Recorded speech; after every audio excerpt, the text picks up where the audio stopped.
ہر وہ چیز یعنی کوئی بھی معاملہ ایسا سوچ یا عمل جس کا اثر دل پر ہو یا دل اس میں پھنس جائے تو وہ دنیا کا دانا ہے. تو اس حوالے سے بہت سارے سوال ہے. اچھا، اس کو پہلے تو میں ایسے سمجھاؤں گی کہ جیسے آپ سمجھیں ایک دنیا ہوتی ہے اور ایک عقبہ یعنی آخرت. یہ دو ہیں، ایک فانی ہے ایک دائمی ہے.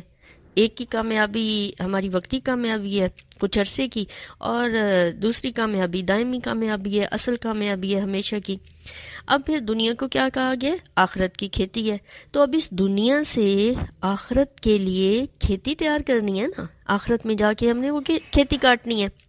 تو اب یہاں پہ دنیا کی وقتی کامیابی کے مقابلے میں جو ہماری اصل کامیابی ہے وہ آخرت کی وہ کامیابی ہے کہ اللہ کی خاص قربت ملے، اس کی رضا اور خوشی کی صورت میں وہاں پہ. ٹھیک ہے، اب یہ آپ کو ایک دنیا کے حوالے سے اور آخرت یا عقبہ کے حوالے سے فرق بتایا. تو اب آتے ہیں کہ اثر دل پر ہونا کیا.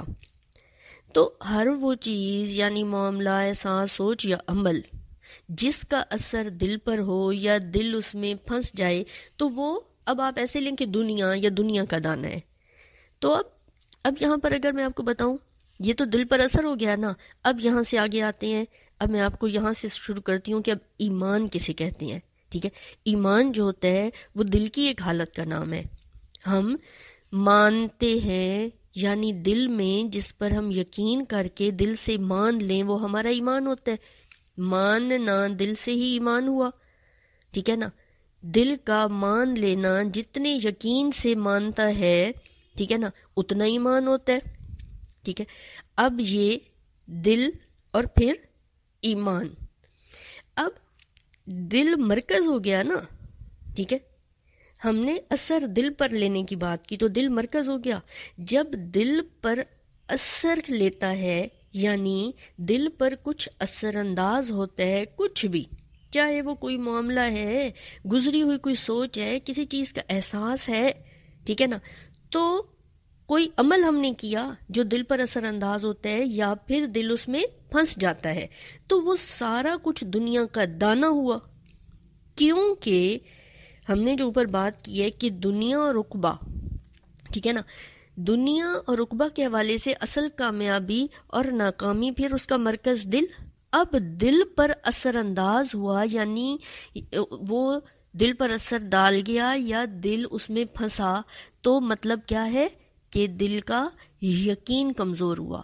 وہ دل کا ایمان جو اندر یقین کی صورت میں ہے وہ اس معاملے، سوچ، احساس یا عمل جو بھی ہے وہ اس کا اثر لے گیا یعنی اس چیز سے دل پر اثر ہوا، وہ چیزیں دل پر اثر انداز ہوئیں اور بے یقینی آئی. کہ کیسے؟ اب اس طرح سے بے یقینی آئی نا کہ پھر ہمارا دل میں آ رہا ہوتا ہے اور ہم اس طرح کہہ رہے ہوتے ہیں ہائے اب کیا ہوگا، او کیا بنے گا، اب کیا کریں گے، یہ نہ ہو جائے وہ نہ ہو جائے، پتہ نہیں کیا ہوگا، ایسا ہوگا بھی یہ نہیں ہوگا، وغیرہ وغیرہ. یہ سارا کچھ جو اب ہمارے اندر بیدار ہوتا ہے یہ بے یقینی ہو جاتی ہے. ٹھیک ہے نا، مثلا ایسے بھی آتا ہے مجھے کیوں نہیں ملا، میری ہی خواہش پوری نہیں ہوتی، مجھے بھی تو دے سکتا تھا، میرے ساتھ ایسا کیوں ہوا، ٹھیک ہے نا، میں بھی تو ایسے ایسے کرتا ہوں، یا ایسے کہ مجھے تو کبھی بھی ایسا نہیں ملا، یا فلاں کو تو یہ بھی ہوتا ہے، وہ کوئی بڑا نیک اور پارسا ہے.